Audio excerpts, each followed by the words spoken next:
할렐루야. 오늘 2022년 부활주일 4월 17일 주일 예배를 하나님 앞에 올려드립니다. 사랑스러운 눈빛으로 한 번만 더 시작. 당신도 예수님처럼 부활할 겁니다. 아멘. 할렐루야. 감사합니다. 오늘 함께 볼 하나님의 말씀, 계속되는 스가랴서 말씀, 오늘은 6장 9절로 15절까지 우리 함께 봉독하고 순이라 이름하는 예수라는 제목으로 말씀 증거하겠습니다.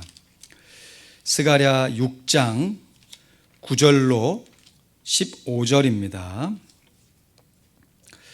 같이 봉독하죠. 시작.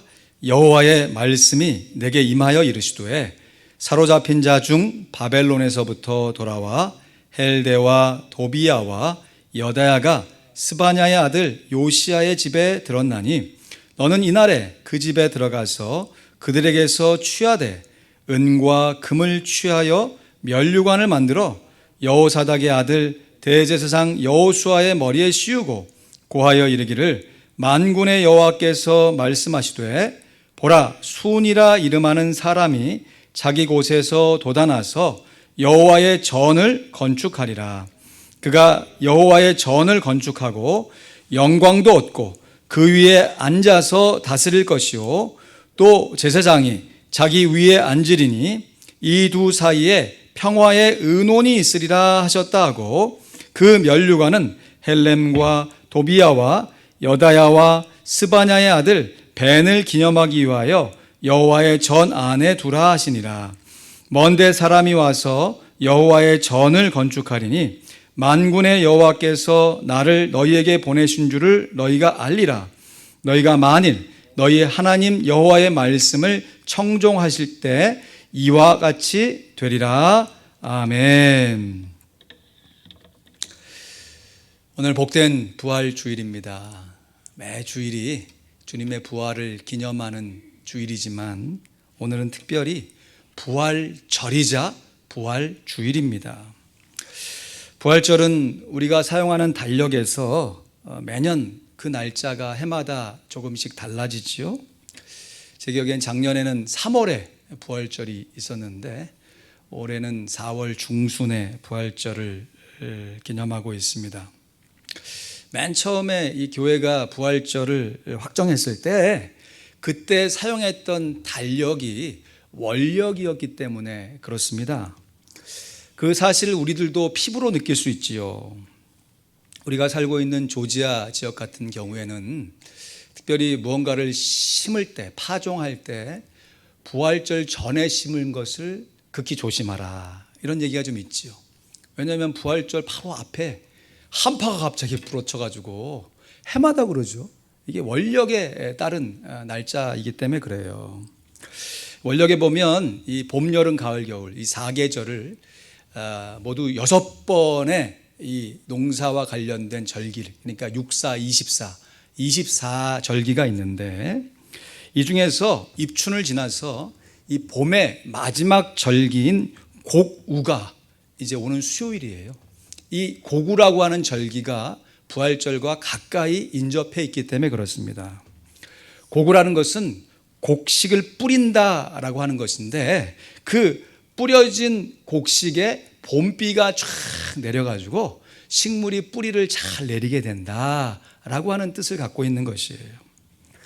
그런데 저희들에게는 이 고구, 파종해서 곡식을 심어서 이 부활절 이 어간해가지고 식물을 심는 절기이지만 유대인들에게는 이 부활절 기간이 곡식을 추수하는 첫 번째 날이기도 했습니다.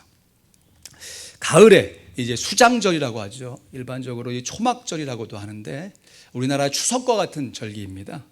이 오곡백과를 다 거의 가을거질하고 배부리 먹으면서 자녀들과 함께 율법을 암송하는 귀한 절기인데요. 이 가을에 진짜 추수가 있고요.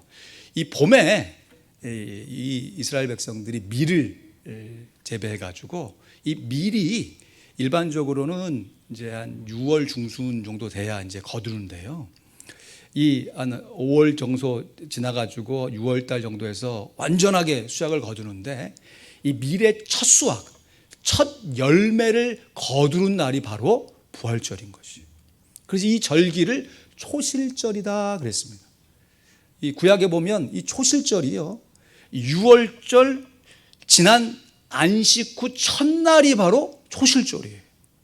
그러니까 6월절 하나님의 어린 양 되신 예수 그리스도께서 십자가에 달려 돌아가신 후에 예수님께서 안식 후 첫날 새벽 미병에 돌문이 열려져 있고 예수님이 부활하셨잖아요.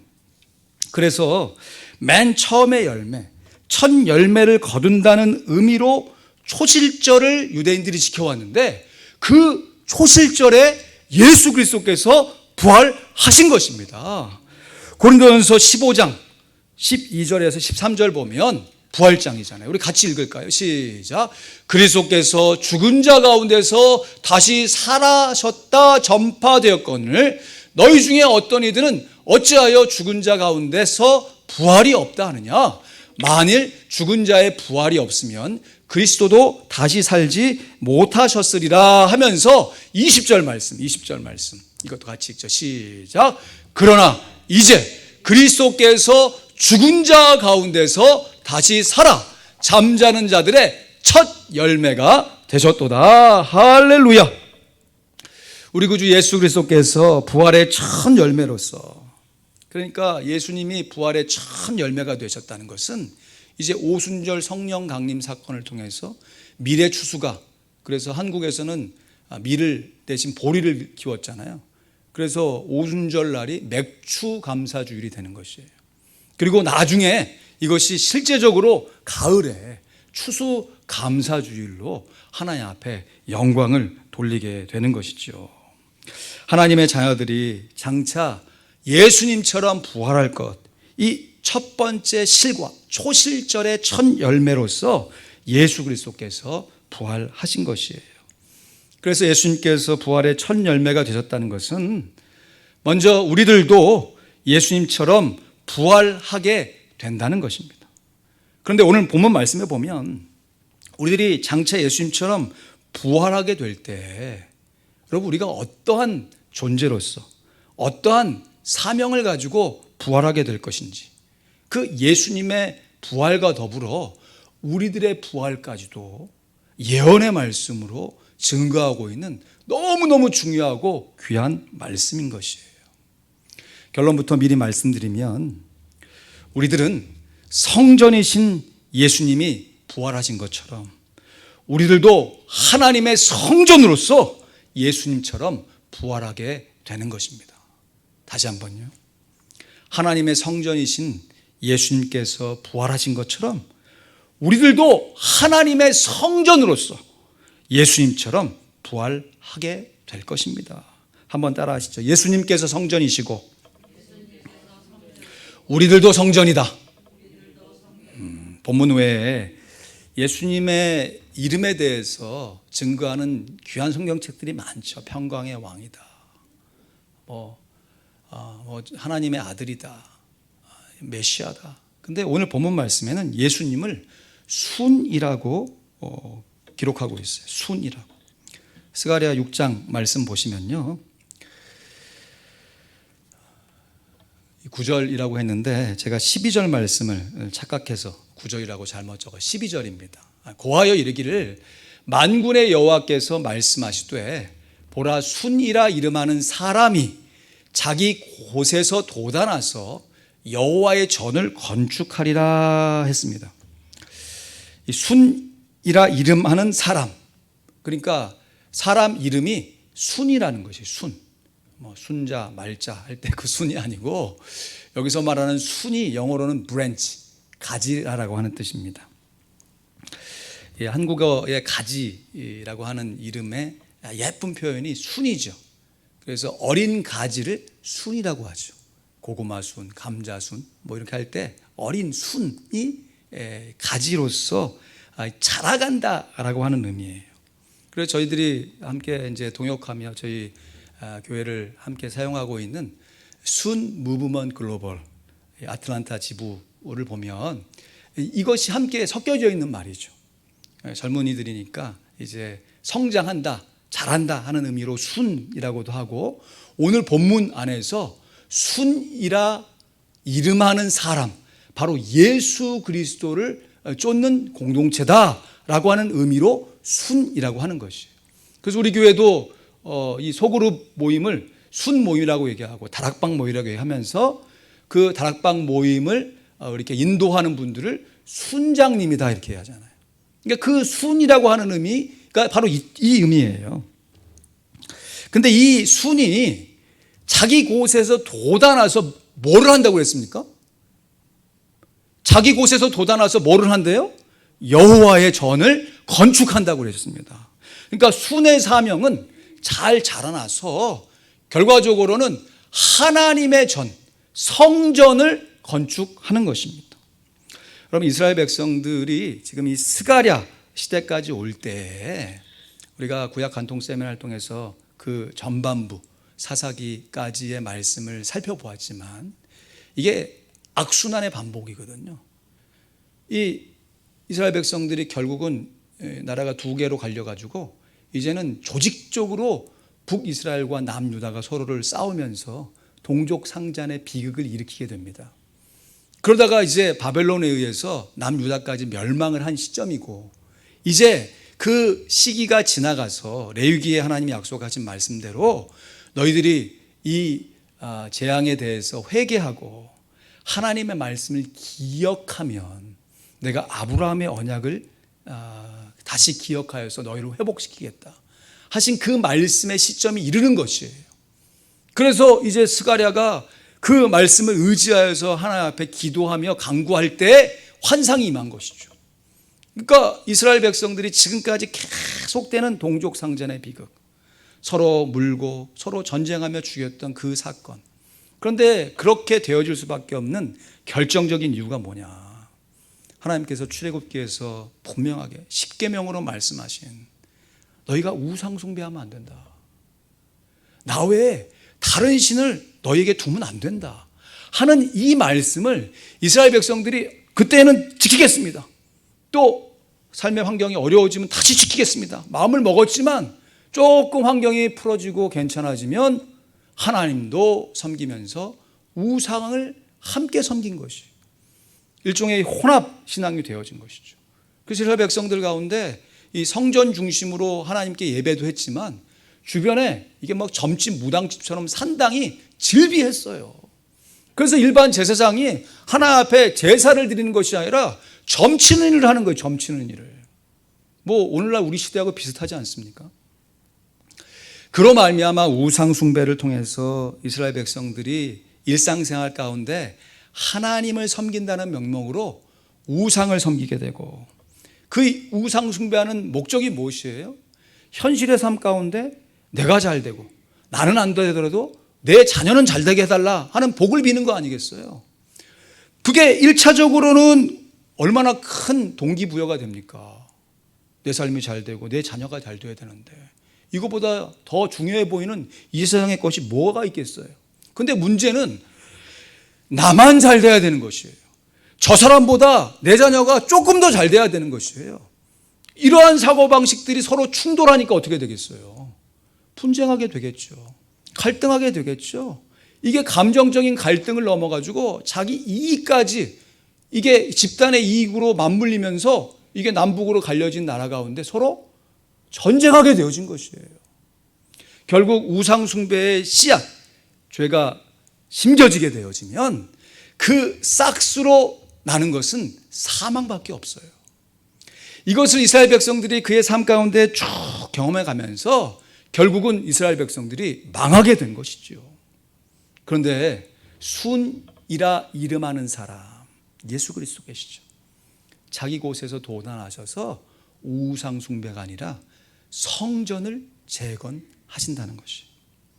여기서 말하는 성전이라는 것은 이스라엘 백성들이 이제 아브라함 시대의 제단, 또 출애굽 시대의 성막, 다윗 시대의 성전을 넘어서 눈에 보이는 건물이 아닌 이제 육신이 되신 예수 그리스도의 성전인 것이에요. 그래서 한번 다음 슬라이드 보여주실까요? 건물 성전이 예수 성전이 된 것이 성육신의 사건이고요. 예수 성전이 성도 성전이 된 것이 십자가의 사건인 것입니다. 다시 말해요. 이스라엘 백성들 가운데 눈에 보이는 건물 성전 중심으로 우상 숭배를 하지 않고 어떻게 하든지 하나님을 섬겨왔던 이스라엘 백성들이 실패했잖아요. 그 실패 가운데 예수 그리스도께서 이 땅에 예수 성전, 그의 육신된 성전으로 이 땅에 오신 것이 성육신의 사건, 성탄절이죠. 이제 예수님께서 이 땅에 오셔가지고 자기의 성전된 육체를 가지고 십자가에 달려 돌아가심으로 말미암아 그 이후에 부활의 첫 열매, 초실의 열매로 하나 앞에 영광을 올려드리면서 이제 성도들이 하나님의 성전이 되어진 것이에요. 그래서 더 이상 눈에 보이는 건물이 성전이 아닌 것입니다. 누가복음 21장 5절 6절 말씀에 보면요, 예수님께서 마지막 일주일 고난주가를 기념하는 이 기간 중에 어떤 사람들이 성전을 가리켜 그 미석과 헌물로 꾸민 것을 말하며 예수께서 가라사대 너희 보는 이것들이 날이 이르면 돌 하나도 돌 위에 남지 않고 다 무너뜨리우리라 그랬습니다. 그러니까 이스라엘 백성들의 역사 가운데 성전이 다 파괴되었다가 이제 포로로 돌아온 이 스룹바벨을 중심으로, 이게 지금 스가랴의 시점입니다. 그래서 스룹바벨 성전이 좀 볼품없이 세워져요. 근데 이 성전마저도 또 외세의 침략에서 무너집니다. 그리고 예수님 시대에 이제 헤롯 왕이란 사람이 분봉왕으로 다스리면서 이 헤롯 대왕이 성전을 다시 만들어요. 그 성전을 가리키면서 예수님께서 니들이 보이는 저 성전을 꾸미고 관리하는데 날이 이르면 돌 하나도 돌 위에 남지 않고 다 무너뜨리리라 말씀하셨어요. 예수님께서는 성전을 건물로 보시지 않으셨습니다. 왜냐하면 예수 그리스도께서 성전이시기 때문이에요. 이 예수님께서 마지막 이 고난 주간을 지나시면서 성전 청결의 사건을 하셨죠. 성전에서 매매하고 또 성전을 그 제사 제도를 통해 이익을 취하는 사람들의 상을 뒤엎으시면서 성전 청결의 사건을 하셨어요. 이 성전 청결의 사건이 예수님의 이 사역의 시점 가운데서는 십자가를 달리시기 바로 그 일주일 전에 일어난 사건이 분명해 보입니다. 그런데 특이하게도 요한복음은요, 이 성전의 청결의 사건이 예수님의 마지막 일주일 가운데 있는 것이 아니라 예수님의 공생의 시작과 더불어 있었던 것을 증거하고 있어요. 그래서 이 예수님의 성전 청결 사건이 요한복음에서는 2장에 기록되어 있습니다. 2장 19절 21절 말씀 보면요, 예수께서 대답하여 가라사대 너희가 이 성전을 헐라 내가 사흘 동안 일으키리라. 그러니까 성전 청결을 하신 다음에 네가 왜 이런 일을 합니까? 질문하고 있는 유대 지도자들에게 이렇게 얘기하시는 것이죠. 유대인들이 가로되 이 성전은 46년 동안 헤롯 왕을 통해서 지었는데 네가 3일 동안 일으키겠느냐 하더라. 그러나 예수는 성전된 자기 육체를 가리켜 말씀하신 것이라 했습니다. 요한복음은 이제 예수님께서 건물 성전을 허무시고 예수 성전을 세우시는, 그래서 예수님께서 말씀하신 또 예수님께서 일으키신 7가지의 기적을 중심으로 또 예수님의 마지막 7일의 사건을 중점적으로 조명하여서 기록한 말씀이 요한복음인 것이에요. 그런데 이 사건을 나중에서야 깨달은 사도 요한이 자신의 견해를, 이 예수님의 말씀에 대한 자신의 견해를 이어지는 22절 말씀에 이렇게 증거하고 있습니다. 요한복음 2장 22절 말씀에 보니까 죽은 자 가운데서 살아나신 후에야 제자들이 이 말씀하신 것을 기억하고 성경과 예수의 하신 말씀을 믿었더라 했습니다. 그러니까 예수님이 성전 청결을 하시고 내가 성전이다 라고 얘기해도 예수님의 부활 전에는 예수님의 제자들이 이게 무슨 말인지 깨닫지조차 못했다는 것이에요. 그러면서 예수님이 부활과 더불어 예수님이 성전이시구나 하는 것을 믿고 깨달을 뿐만 아니라 이렇게 예수님이 성전이시다, 성전을 재건하시는 분이다 하신 성경의 말씀도 깨닫고 믿게 되었다는 것이에요. 예수님 그리스도께서 죽은 자 가운데서 살아나신 후에야, 다시 말해서 예수님께서 부활하신 이후에야 예수님의 말씀이 무엇인지를 기억하게 되고 그 뜻이 무엇인지 믿게 되었다는 것이죠. 그런데 예수님의 말씀을 믿었는데 성경 말씀을 믿었다고 그랬잖아요. 그 성경 말씀이 어떤 말씀이겠어요? 오늘 본문의 말씀인 것이. 스가랴 9장 13절에서 14절 말씀에 보시면요, 그가 여호와의 전을 건축하고 영광도 없고 그 위에 앉아서 다스릴 것이요 또 제사장이 자기 위에 있으리니 이 두 사이에 평화의 의논이 있으리라 하셨다 하고, 그 면류관은 델렘과 도비야와 여다야와 스바냐의 아들 헨을 기념하기 위하여 여호와의 전에 두라 하시니라 했습니다. 여러 사람들의 이름이 나오는데 우리에게는 좀 생소하고 복잡하니까 이 말씀 가운데 우리가 잊지 말고 중요하게 생각해야 할 것은 순이라 이름하는 예수님께서 여호와의 전을 건축하신다는 것이에요. 그리고 그 영광스러운 면류관을 여호와의 전에 간직하게 하셨다는 것입니다.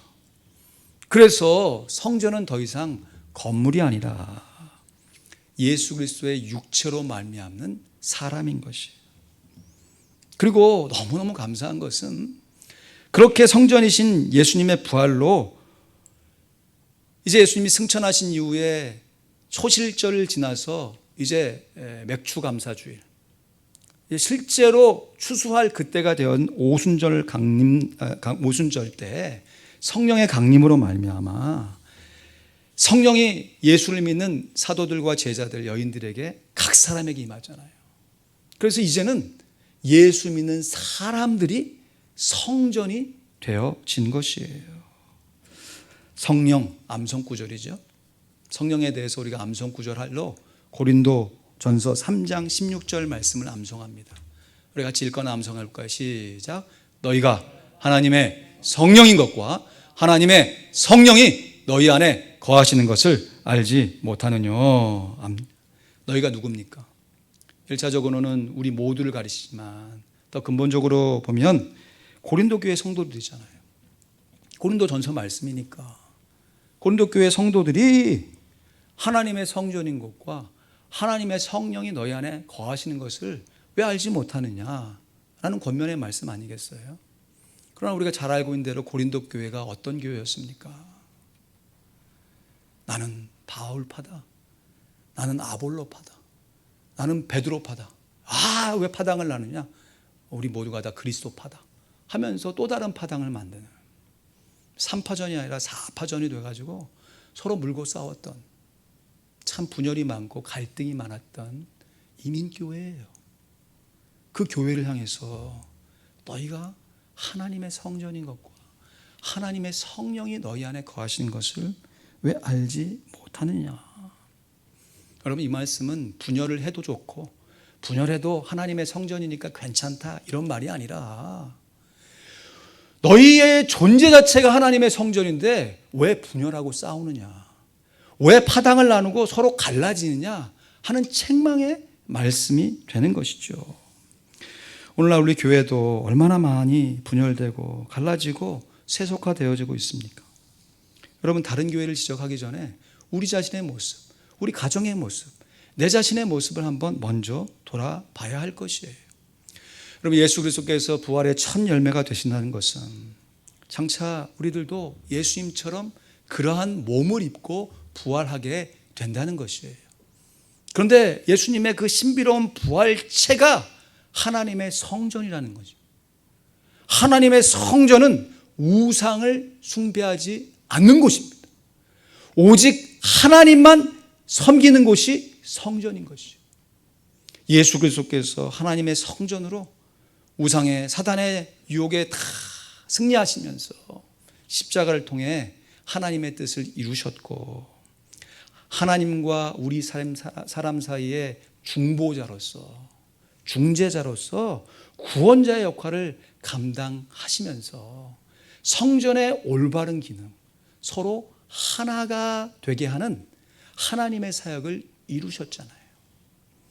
이제 예수 그리스도로 말미암아 부활의 첫 열매가 되신 예수 그리스도를 구주로 영접하여서 하나님의 자녀가 된 우리들이 이제 예수 그리스도께서 보내신 성령으로 말미암아 하나님의 전이 된 우리들 역시 이 세상 가운데 하나님의 성전이 된 것입니다.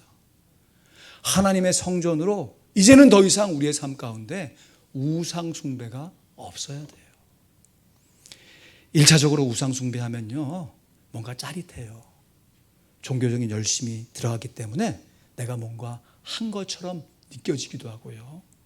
그 종교적인 카타르시스가 실제로 있기 때문에 내가 막 뭔가 열중하고 했으면 그거에 대한 어떤 짜릿한 어떤 보상이 있는 것처럼 보여지기도 하고 1차적으로 그 일을 했더니 내 삶이 좀 평탄하게 되는 것 같기도 하고 저 먼 데에 있는 자녀들이 잘 되는 것처럼 보이기도 합니다.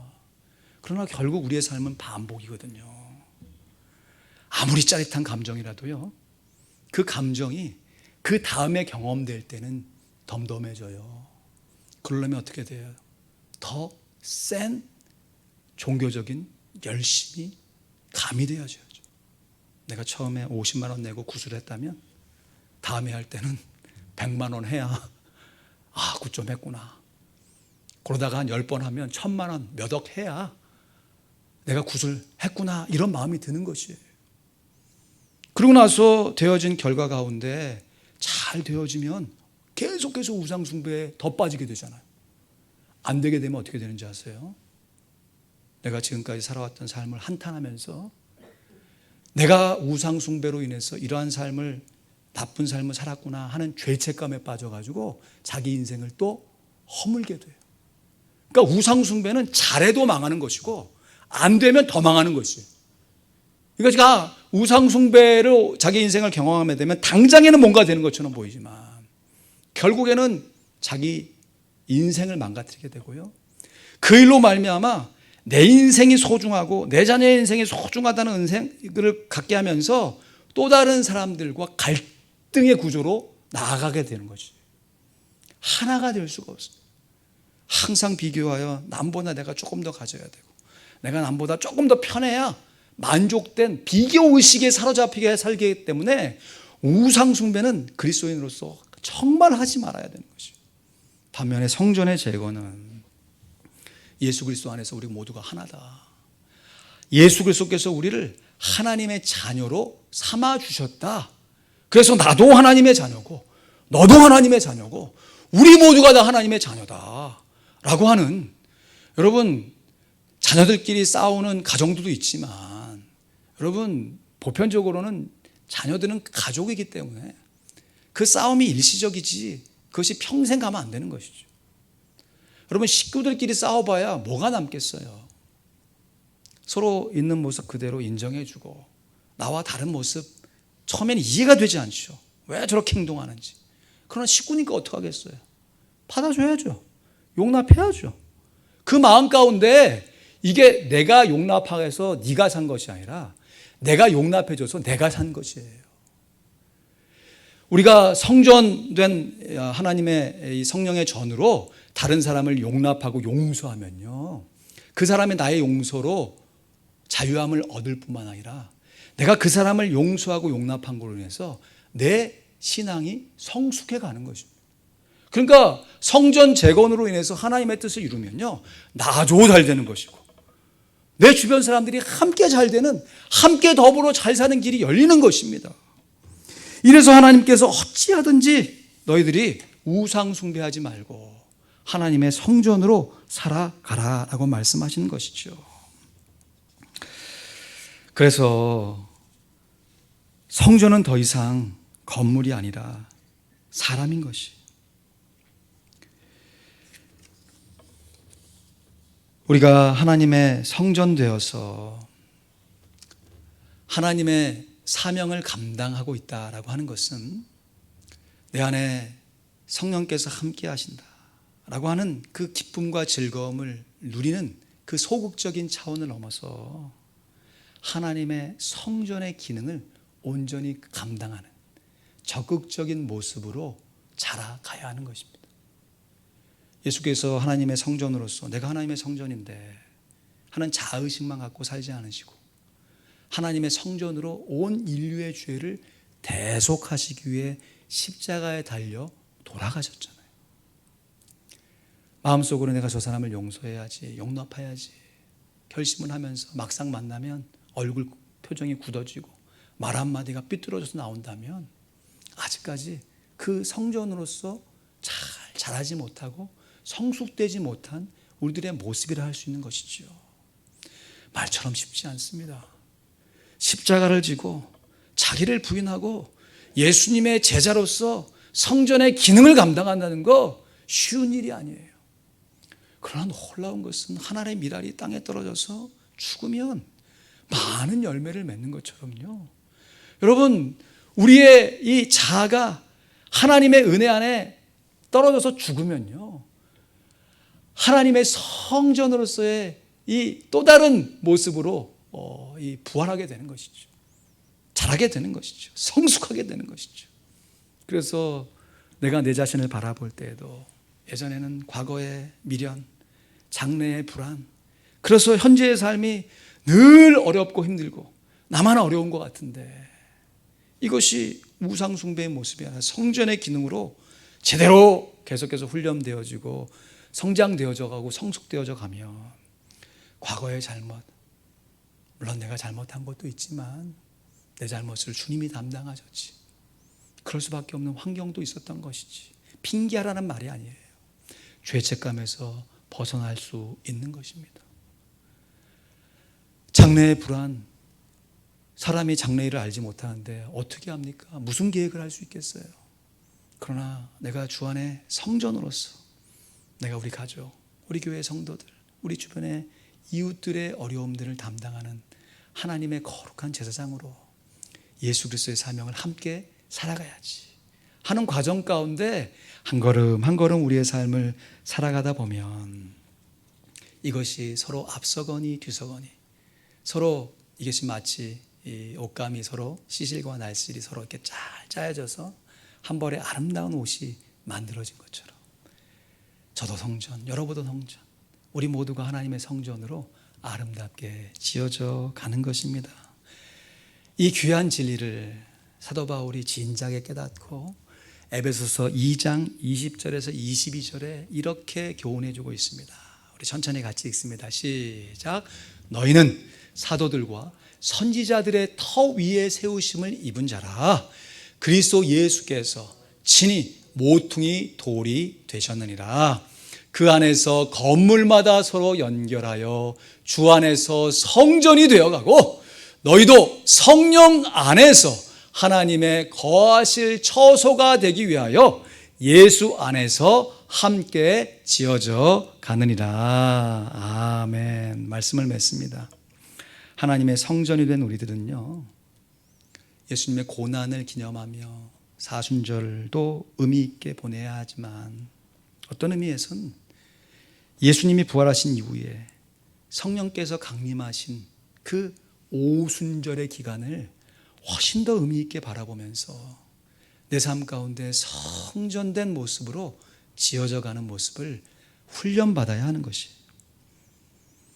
예수님의 부활이 우리의 부활이 된 것은 예수님의 성전됨이 우리들의 성전이 되어간다는 뜻입니다.